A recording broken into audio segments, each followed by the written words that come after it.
नमस्कार आप सबको। मेरा नाम अर्चना है। मैं राजकीय वरिष्ठ उपाध्याय संस्कृत विद्यालय हातोज में प्राध्यापक विज्ञान के पद पर कार्यरत हूँ। आज हम कक्षा 11 में सामान्य विज्ञान विषय में अध्याय 7 परमाणु की संरचना का अध्ययन करेंगे। सर्वप्रथम हम इसका परिचय का अध्ययन करते हैं। किसी तत्व का सबसे छोटा भाग जिसमें उस तत्व के रासायनिक गुण निहित होते हैं परमाणु कहलाता है। परमाणु एक अविभाज्य है, जिसे इंग्लिश में एटम कहा जाता है। टोम का अर्थ है विभाजित होने वाला, ए का मतलब अविभाज्य। सर्वप्रथम डेमोक्रिटस ने कहा कि पदार्थ छोटे छोटे कणों से मिलकर के बना है, जिसे परमाणु कहते हैं। इसके बाद डोल्टन ने परमाणुवाद का सिद्धांत प्रतिपादित किया। परमाणुवाद के अनुसार द्रव्य जो है वह सूक्ष्म कणों से मिलकर के बना है, जो अविभाज्य होते हैं, जिन्हें परमाणु कहा गया, जो रासायनिक क्रियाओं के इकाई होते हैं। लेकिन 19वीं सदी के अंत तक अनेक खोजें होने के बाद ये कहा गया परमाणु अविभाज्य नहीं है। परमाणु को इलेक्ट्रॉन, प्रोटॉन, न्यूट्रॉन में विभाजित किया जा सकता है। परमाणुीय कणों का अध्ययन करते हैं। इलेक्ट्रॉन क्या है? इलेक्ट्रॉन की खोज जे थॉमसन ने की थी और इलेक्ट्रॉन एक ऋण आवेशित कण है, जिसका द्रव्यमान हाइड्रोजन के द्रव्यमान के 1/1840वां भाग होता है। प्रोटॉन जो है, इसकी खोज गोल्डस्टीन ने की और प्रोटॉन का द्रव्यमान हाइड्रोजन के द्रव्यमान के बराबर होता है और ये धनावेशित कण है।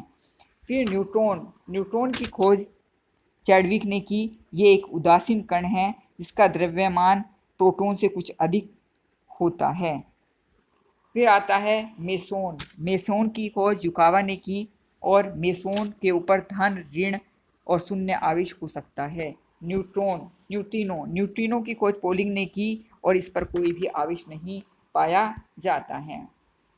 अब हम पढ़ते हैं थॉमसन परमाणु मॉडल।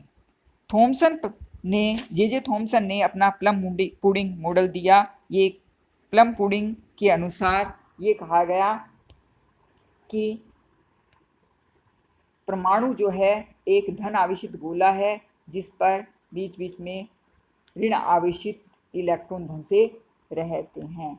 इस परिकल्पना को ध्यान में रखते हुए रदरफोर्ड ने अपना परमाणु मॉडल दिया। रदरफोर्ड ने इस परमाणु मॉडल को इस तरह से विन्यासित किया।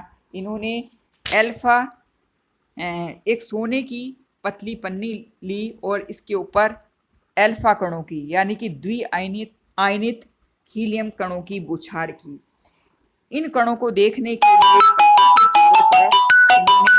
पत्ती के चारों तरफ इन्होंने एक ZnS जिंक सल्फाइड का जो है वो लेपित कर दिया और देखा इन्होंने कि अधिकांश कण सीधे निकल गए।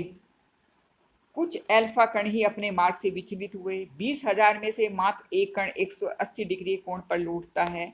इन परीक्षणों के बाद निष्कर्ष निकाला कि परमाणु का अधिकांश भाग रिक्त है। कुछ अल्फा कण अपने मार्ग से विचलित होते हैं, इसका मतलब केंद्र में कुछ भारी आवेशित कण उपस्थित है, जिसको नाभिक कहा गया।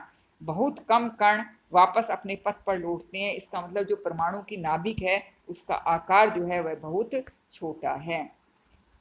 इन सब के बाद रदरफोर्ड ने निष्कर्ष निकाला कि जो परमाणु है एक उदासीन कण है, जितने इलेक्ट्रॉन है उतने ही प्रोटॉन है। नाभिक का व्यास 10⁻15 और परमाणु का व्यास 10⁻10 मीटर होता है। इलेक्ट्रॉन नाभिक के चारों ओर रिक्त भाग में वितरित रहते हैं और ये एक गोलाकार पथ में परिक्रमा करते रहते हैं, इसलिए वे नाभिक में नहीं गिरते हैं, क्योंकि इन पर दो बल कार्य करते हैं, दो बल संतुलित रहते हैं। ये केवल जैसे पृथ्वी के चारों ओर सूर्य के चारों तरफ पृथ्वी चक्कर लगाती है, इसी तरह से चक्कर लगाते रहते हैं। अब आता है रदरफोर्ड मॉडल की कमियां। रदरफोर्ड मैक्सवेल के विद्युत चुंबकीय विकिरण सिद्धांत के अनुसार जब भी कोई आवेशित कण अपने चारों तरफ घूमता है तो वह ऊर्जा को मुक्त करता है, और यदि इलेक्ट्रॉन नाभिक के तरफ ऊर्जा का मुक्त करता है तो इलेक्ट्रॉन जो है वह नाभिक में गिर जाना चाहिए। इसकी व्याख्या नहीं कर पाए। दूसरा, इन्होंने कहा इलेक्ट्रॉन द्वारा जब ऊर्जा का ह्रास लगातार होता है तो रेखीय स्पेक्ट्रम के स्थान पर सतत स्पेक्ट्रम आना चाहिए। तीसरा, जब परमाणु जो है इलेक्ट्रॉन जो अलग अलग कक्षाओं में घूमते हैं, हर कक्षाओं में इलेक्ट्रॉन की संख्या क्या होनी चाहिए, इसकी व्याख्या रदरफोर्ड नहीं कर पाए। रदरफोर्ड के बाद बोर मॉडल दिया गया। बोर ने अपना मॉडल दिया जिसके द्वारा जो भी रदरफोर्ड की कमियां थी उनको दूर किया जा सके। रदरफोर्ड ने क्वांटम सिद्धांत का सहारा लेकर के अपना मॉडल दिया और इनके अनुसार, बोर के अनुसार, इलेक्ट्रॉन जो हैं वह नाभिक के चारों ओर एक निश्चित गोलाकार कक्ष में घूमते हैं जिसे कक्ष या कोष कहा जाता है, जिसे n के द्वारा प्रदर्शित किया जाता है, जिसके मान k, l, m हो सकते हैं। दूसरा, स्थायी कक्षा में घूमते समय इलेक्ट्रॉन ऊर्जा का उत्सर्जन नहीं करता है। ये जब उच्च कक्षा निम्न से उच्च में जाते हैं ऊर्जा का अवशोषण करते हैं और उच्च से निम्न में आते हैं ऊर्जा को उत्सर्जित करते हैं। इस तरह से इन्होंने बताया डेल्टा E बराबर E2 minus E1। Delta E h new, h यहाँ पर स्थिरांक है, म्यू जो है यह आवृत्ति है प्रकाश की, और c प्रकाश का वेग है, लैम्डा विकिरणों की तरंग दैर्घ्य है। फोर्थ, इन्होंने बताया इस परिकल्पना में इनके द्वारा ये कहा गया कि जब इलेक्ट्रॉन नाभिक के चारों तरफ चक्कर लगाते हैं, इस तरह से ये बताया था, मॉडल ये है, ये डायग्राम है, इस तरह से नाभिक है, नाभिक के चारों तरफ अलग अलग कक्षाएं हैं जिनमें इलेक्ट्रॉन चक्कर लगा रहे हैं। ये इस तरह से मॉडल दिया और इन्होंने ये भी बताया कि फर्स्ट कोष जो है इसमें इलेक्ट्रॉन कितने होंगे, सेकंड में कितने होंगे। जैसे फर्स्ट में इन्होंने इलेक्ट्रॉन बताए 2, सेकंड में 8, थर्ड में 18, इसको K, L, M, N से प्रदर्शित किया। और जब ये निम्न से उच्च में जाते हैं ऊर्जा का अवशोषण करते हैं, ये ऊर्जा h न्यू के रूप में होती है। ये बोर मॉडल का प्रतिरूप है जिसको इसमें डायग्राम में दिखा रखा है।